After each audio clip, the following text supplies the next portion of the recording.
Hello dear students, welcome back to my channel with the next topic of class 10th chapter 3 exercise 3.2 pair of linear equations in two variables question number 3.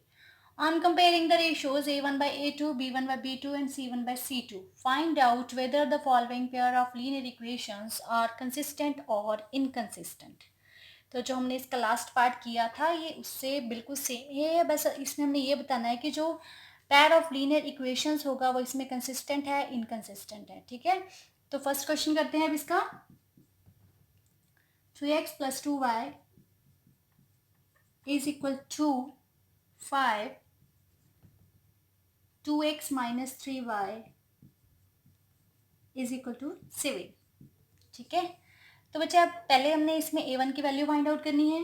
a1 है 3, a2 2, b1 2, b2 minus 3, c1 5, c2 7। तो अब ratios compare करके देखते हैं। सबसे पहले हम लिखेंगे a1 बाई a2, यहाँ पे आ जाएगा 3/2। फिर लिखेंगे हम b1 बाई b2, ये आ गया 2/-3। तो अब ये दोनों ही इक्वल नहीं है, तो आप c1 बाई c2 की वैल्यू फाइंड आउट करो चाहे ना करो। ठीक है, अब हम लिख सकते हैं a1 by a2 not equals b1 by b2। ये कंडीशन आ गई ना आपके पास। तो यहाँ पे हम लिख सकते हैं कि अगर हमारे पास ये कंडीशन आती है, तो मैंने इंट्रो में बताया था ना आपको कि जो इसका एक यूनिक सोल्यूशन होगा, तो यहाँ पे हम क्या लिख सकते हैं, the given equations have unique solution, therefore the given equations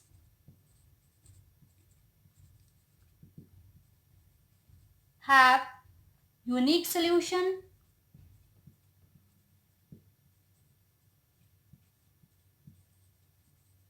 अब यूनिक सोल्यूशन की कंडीशंस में जो लाइंस होंगी, the pair of linear equations होंगी, वो क्या होगी, कंसिस्टेंट। ठीक है, ये कंडीशन मैंने ब्लू से इसीलिए लिखा कि आपको पता चले। Hence the given pair of linear equations, hence the given pair of linear equations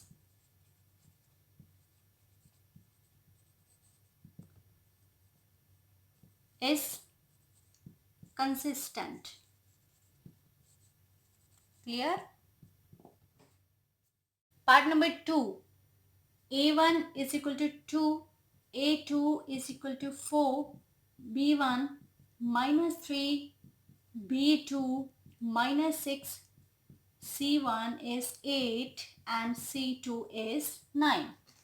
So let's compare the ratios. a1 by a2, that is 2/4, b1 by b2 is minus 3 by minus 6, c1 by c2 is 8/9. So let's do the cutting. 1/2 minus के साथ minus की cutting, यहाँ पे भी आ गया 1/2। तो सबसे पहले हम इनको कंपेयर कर लेते हैं। हमारे पास कंडीशन क्या आ गई, यहाँ पे आपके पास बचा 1/2, 1/2 नॉट इक्वल्स 8/9। ये कंडीशन आ गई। इट मीन्स कि अब क्या होगा, आपके पास ये वाली कंडीशन आ रही है ना। ठीक है, ये कंडीशन आ रही है ना, तो अब लिखेंगे a1 by a2 equals b1 by b2 not equals c1 by c2। तो इस कंडीशन में जो लाइंस होंगी वो क्या होंगी, कोइंसिडेंट होंगी। तो इस कंडीशन में कोई भी सोल्यूशन नहीं होता। ठीक है, the given equation have no solution, therefore the given equations have no solution. Hence the given pair of linear equations is, hence the given pair of linear equations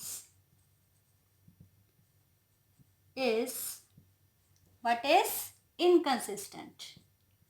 Inconsistent.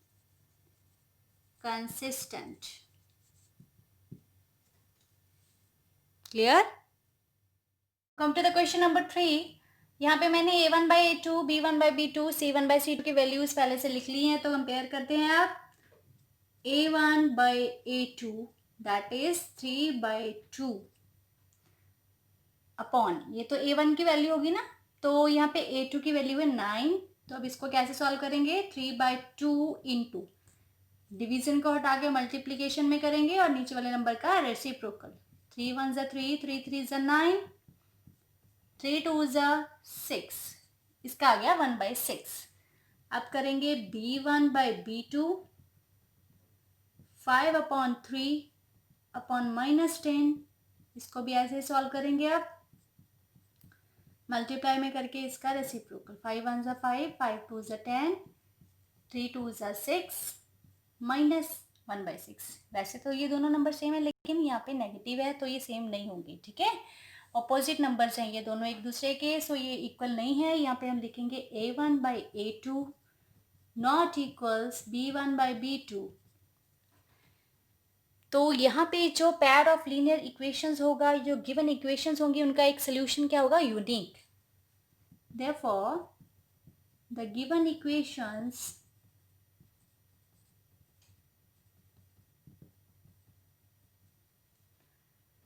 have unique solution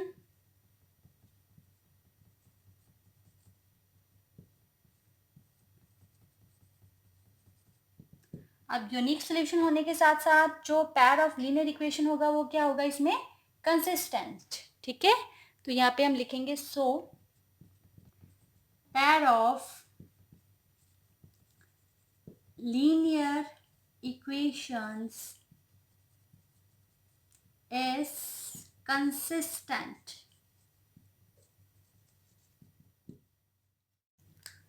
now come to the question number 4। इसमें भी हम values लिख चुके हैं पहले ही।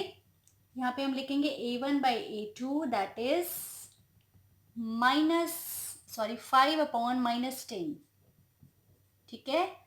तो इसके बाद लिखेंगे, इसको कटिंग करके कितना आ जाएगा, 1/2।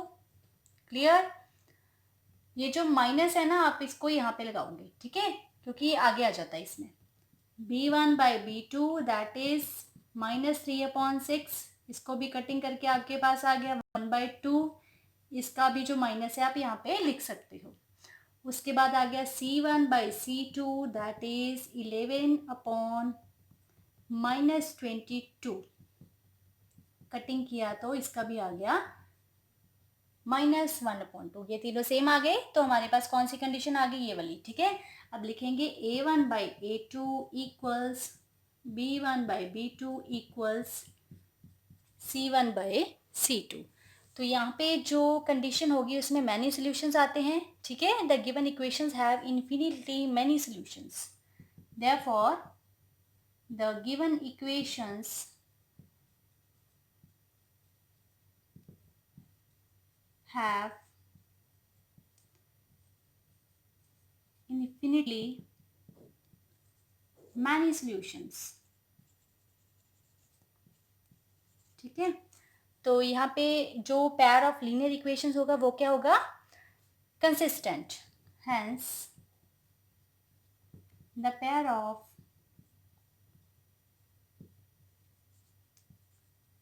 Linear equations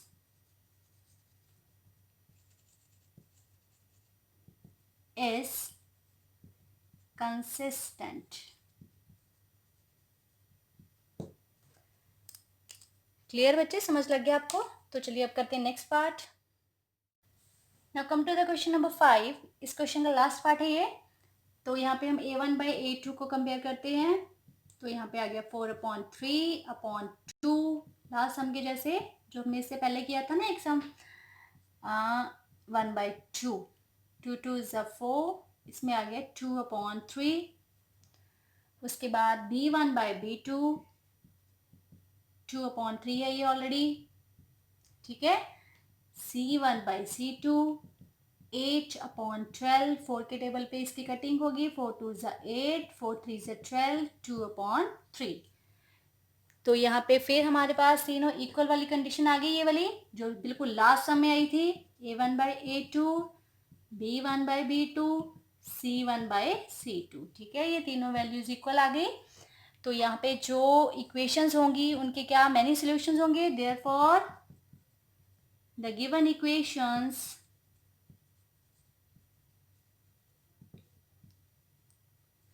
have many solutions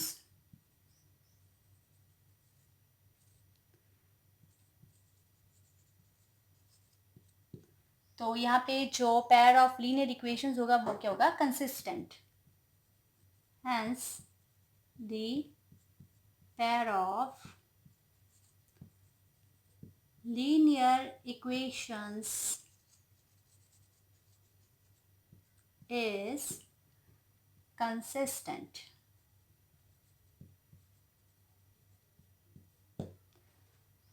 तो बच्चे, होप करती हूँ कि आपको ये टॉपिक समझ लगा होगा। जिन बच्चों को अच्छा तरीके से समझ लगा, मेरी वीडियो को लाइक करें और कमेंट बॉक्स में ज़रूर लिखें कि आपको ये मेरे सम्स की वीडियो कैसी लगी। और आने वाली वीडियोस की नोटिफिकेशन के लिए मेरे चैनल को सब्सक्राइब करिए और साथ में जो बेल आइकन है उसे प्रेस करिए। Thank you.